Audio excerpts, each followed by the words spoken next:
Now, for those who are going to ask, newsflash, yes, I want to do videos beyond Aaron. I've got a few videos prepared on Streets LA, Dana, Rotting Jewels, and a few more things. Again, I'm going to try to keep it civilized, although there's been some back and forth with me and Dana. It happens. It is what it is. But I try to get a good night's sleep and wake up, and of course, Aaron is once again grifting, and man, I mean, I get it. You gotta lie a little bit on YouTube, right? You gotta be a little deceptive to make it ahead, and it's fine. I mean, I've been accused of clickbait, but Jesus Christ, this one is out there. So apparently, Aaron is giving this false promise to his fans that, oh, the Congress is coming for you, Scientology. The hearings are coming. The congressmen have been contacted. The hearings approacheth. And then you read the fine print. Well, first of all, like, that picture is very deceptive. Like, those congressmen on the photo for the video, they're not promising hearings, apparently. So because of the religious status, but he is aware of some of the issues and the very questionable activities of Scientology. He stated that the IRS has authority over the tax-exempt issue, but ultimately, Congress can look into this as well. Congressman Steele's office is going to contact the judiciary and the Ways and Means committees and also the IRS about this. He stated that this is something they would be happy to look into and that it is worth looking into. Elections in the US are a little peculiar. Party systems differ per country. So in this country, hate to spoil the idealism for you, but Congress people can promise many things. It doesn't really mean anything. So a more accurate title, as opposed to what Aaron really said, is not that congressmen are promising hearings on Scientology, but candidates for Congress are promising hearings. In other words, it's the candidates running for office who are promising hearings. And of course, the obvious problem would be, well, are they going to get elected? Are they even going to get into office? And if they do get into office, are they going to keep their promise? That's a lot of question marks. But Aaron's like, oh my God, you guys, yes, you wrote 10 to 20 letters. Oh my goodness, the change is coming. And Aaron will lead the change against the Scientology in Congress. It's not even a really good lie because if you double check his videos, he did a report on this. Like, listen, Congress does have hearings, right?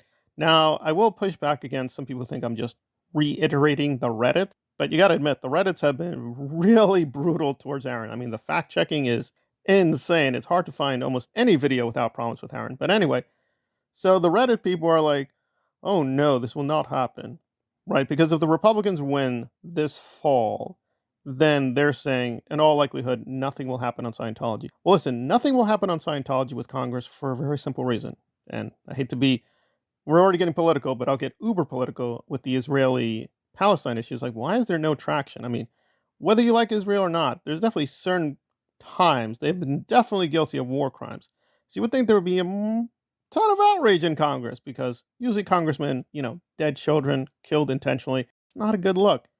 Well, I hate to break it to you, but Congress is extremely corrupt. If you look at the polling data, Congress just polls terribly. Like, almost nobody likes Congress. The level of corruption is through the roof. So getting to the Scientology issue real quick, it seems pretty obvious to me that Scientology people are pumping tons, I mean tons of money into Congress. So as long as that's going to happen, any action is going to be very small because, again, that is just how it works. Again, American elections are very money centric. They have to raise money to get the money for ads to get their message out there. So as long as certain people have a lot of money, they're going to have a lot of voice. Good or bad, that's just how it is. Even if there were hearings, you got to be careful. Legislative action is going to be really difficult because Scientology people are going to just lobby very hard, and they do have the money. And it is legitimate, again, to contribute within a boundary. But again, from the Israeli side, I mean, technically they can't intervene in American elections. That's illegal. But they do it anyway. Nobody cares. I'm just very pessimistic. That doesn't mean nothing can be done, but it will be very limited. So the Reddit people are thinking, well, a lot of the Republicans are pro-evangelical, pro-Christian. They're sort of captured by those groups. That is true. I'm not seeing how that would prevent them from having hearings on Scientology. Again, hearings are hearings. The real question would be, are they going to pull the plug on the money? I mean, that's the real question. But nevertheless, hearings would be a good step, even if they are symbolic. At least it's gets the ball rolling. It's something. It's not much. And again, people have to be really adept at reading these things. They may have hearings to stop action, right? Congressmen are not stupid. They just do things for their voters and constituents or just people looking. Doesn't mean they're actually going to do anything. It's symbolic. So you got to be real careful. But would they have hearings? I don't think it would matter if it's Democrats or Republicans, frankly. People are saying, well, the Republicans are very pro-Christian, so they would defend Scientology. Well, no, the Scientologists are not pro-Christian. They don't like Christianity. They do have Christian members, and they promote it publicly, but privately, they don't seem to like it at all. They're very hostile to it. I mean, Hubbard, at least in his early years, was on record. He hated Christianity. He thought it was all stupid and lunacy. Granted, in later life, he did sort of rethink his position, but then again, he's kind of cuckoo crazy. So he thought he was both Christ and the Antichrist simultaneously. Yes, somehow he was both Lucifer and Jesus Christ at the same time. I don't know. The theology with Hubbard is really weird. That said, the evangelicals don't really care for the Scientologists. Now, in terms of like, well, wouldn't this hurt their position? No. I mean, listen, they're not above being straight hypocrites. So if they're going to be asked, well, wait a minute. If you're having hearings about the abuses of Scientology, are you going to have hearings about the evangelicals? These evangelicals don't care. I mean, for God's sakes, I could show people with tons of books and articles. They've met dictators. They've helped genocide. They have supported some pretty harsh, brutal regimes, repressing people, hurting people, torturing people. They don't care. They don't care. So if you go to them saying, well, this completely contradicts your position, they don't care. They don't care, right? They're that fanatical. They will lie to your face. So in that respect, they are kind of like similar to Scientologists. They will do whatever they want to get more power. I will agree that it would set a precedent and that would put them in trouble, but it's happened before. I mean, right? I mean, this country went to war in the Gulf over allegedly aggression. But guess what country is guilty of aggression? Israel. Did that matter? Nope. Complete contradiction, right? You're fighting aggression in one place, but what about this other place? Don't care.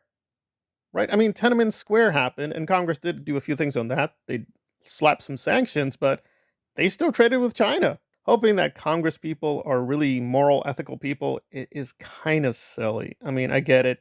It is YouTube. You got to be a little deceptive to get more subscribers. It is what it is. But still, this is really sad. He's really making people think like, you sent them 5 letters. Now my Congress will stop Scientology. Guys, we're doing it. The cult of Aaron is succeeding. It's all workings. Well, no, stupid. Good or bad. And listen, I'm the same. I did a lot of videos on Emily Armstrong because here's the thing, though. I knew what I was doing. If you want to have action with Congress, that is fine. That's going to take a while. You need to prepare steps. So I knew these SBTV people weren't serious. So now they're like, oh, we got a couple months left, guys. We could do this.